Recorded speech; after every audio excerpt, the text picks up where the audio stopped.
Vamos lá, a impossibilidade lógica de um decreto dominical. Bem, além de não existir nenhum tipo de base teológica para essa doutrina do decreto dominical, os defensores adventistas dessa doutrina, eles possuem um outro grande adversário.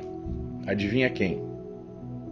O simples raciocínio lógico, tá? Como assim, inglês? O que você está falando? Calma, eu vou explicar. Veja bem, gente. A logística necessária do governo, tá, para supervisionar, gente, quem trabalha ou deixa de trabalhar aos sábados e aos domingos, seria algo tão complexo e trabalhoso que provavelmente levaria o governo americano à falência. E no caso de um governo mundial único, da mesma maneira, tá? Não somente isso, como a questão demográfica também impõe barreiras intransponíveis aí para a implementação dessa lei. Vocês já vão entender. O que a gente viu ali que quando Ellen White ela criou essa terrível profecia, né? Os Estados Unidos e o resto do mundo, eles eram totalmente diferentes do que eles são hoje. Então a demografia americana na época, ela era composta em sua grande maioria de famílias protestantes que iam regularmente aos cultos ali nas igrejas aos domingos, né? Hoje em dia, apesar de ainda existir bastante protestante aqui nos Estados Unidos, essa comunidade evangélica e até de católicos também perdeu muito espaço para outros grandes grupos religiosos e também grupos não religiosos que possuem grande influência no Congresso Nacional Americano, tá? Enfim, no governo com os governantes desse país no geral. Vamos entender um pouco melhor isso?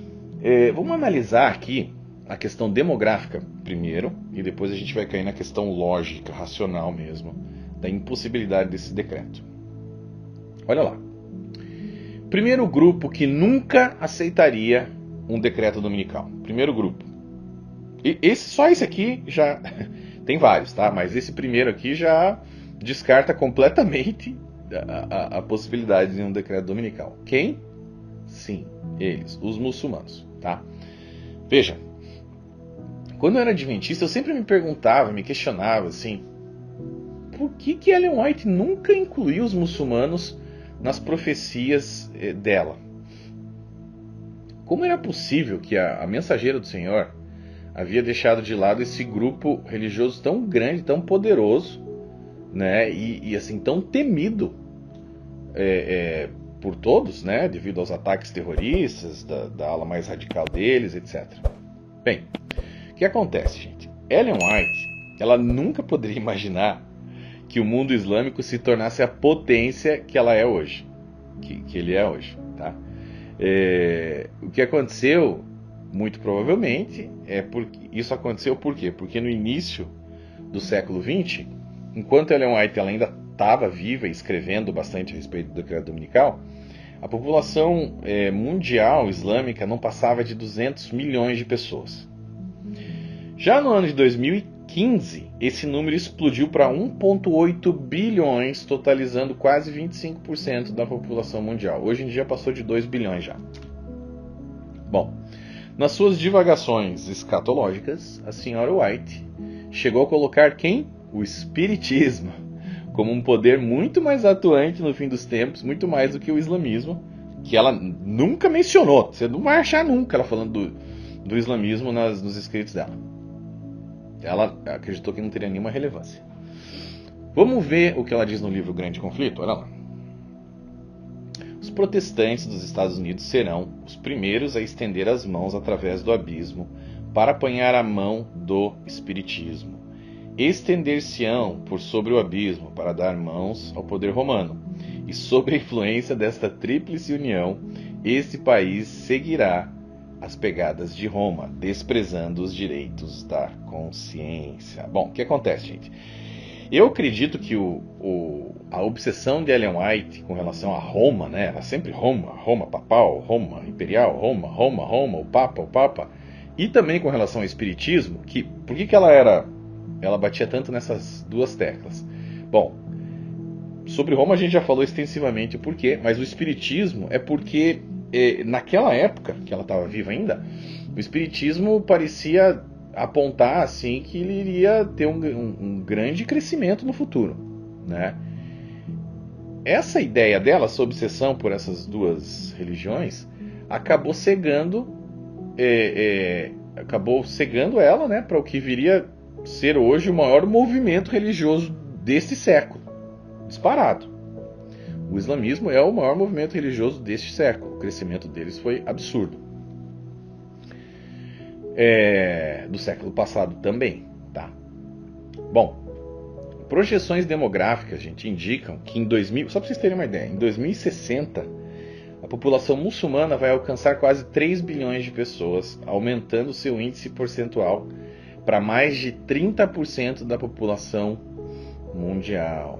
Isso tudo está no meu livro e todas as fontes estão lá, se vocês quiserem. É uma espécie de IBGE que tem aqui nos Estados Unidos que se chama Pew Research. Depois vocês veem lá, tá? Tem todos os números de toda a questão demográfica do mundo aí. Bem, então assim, gente, nesse cenário, né,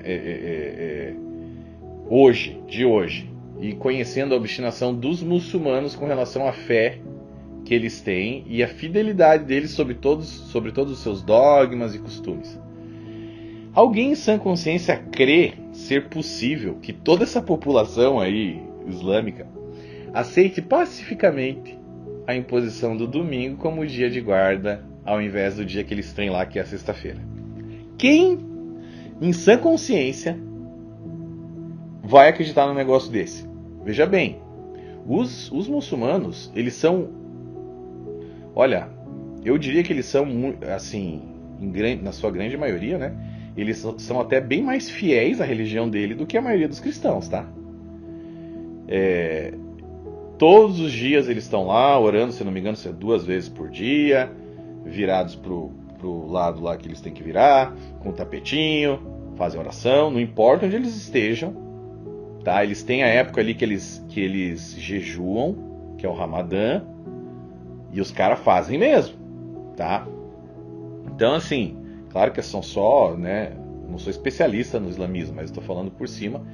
Mas as pessoas que eu conheço, eu tenho amigos que são muçulmanos e alguns que já foram e se tornaram cristãos. E eles me contam bastante coisa, assim, sabe? E um negócio ali, é pesado, tá? Eles são muito fiéis aos dogmas deles ali. E assim, a gente sabendo, né, do extremo que os muçulmanos radicais podem chegar para defender os seus princípios religiosos, né, como, por exemplo, ataques terroristas, decapitação de cristãos, que a gente já viu muito por aí, né, e as diversas guerras dos jihads, né, dos jihadistas muçulmanos.